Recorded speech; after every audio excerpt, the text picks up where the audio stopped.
Welcome to our channel. Today we how to backup ProofHub projects with admin export options, quick tutorial step by step clearly. To backup your ProofHub projects, start by logging into your ProofHub account.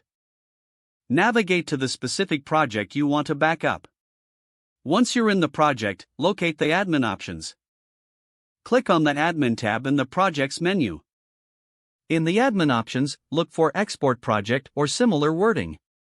Select the export option to access the available export formats. Choose the format that best suits your needs, such as PDF or CSV. Confirm your selection to initiate the export process. Wait for the system to prepare your project for export. Once the export is complete, a download link will appear. Click the link to download your project backup file. Save the file in a secure location on your device. Repeat these steps for any additional projects you wish to backup. Always double-check to ensure that the download was successful. You are now ready to access your backed up projects whenever needed. If the page does not load, refresh the browser or try again in a private or incognito window. Make sure you are using the correct email address, then retype it carefully to avoid small typos.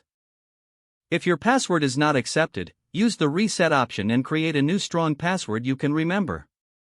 Check your spam folder for verification or security emails, then complete any requested confirmation steps.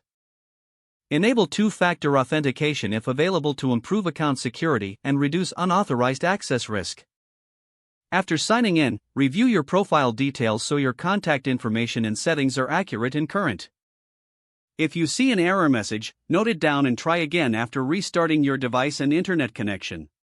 Log out when you finish, especially on shared devices, to keep your account and payment information secure. If the page does not load, refresh the browser or try again in a private or incognito window. Make sure you are using the correct email address, then retype it carefully to avoid small typos. If your password is not accepted, use the reset option and create a new strong password you can remember. Check your spam folder for verification or security emails, then complete any requested confirmation steps. Enable two-factor authentication if available to improve account security and reduce unauthorized access risk. Don't forget to like this video and subscribe to our channel for more step-by-step tech guides.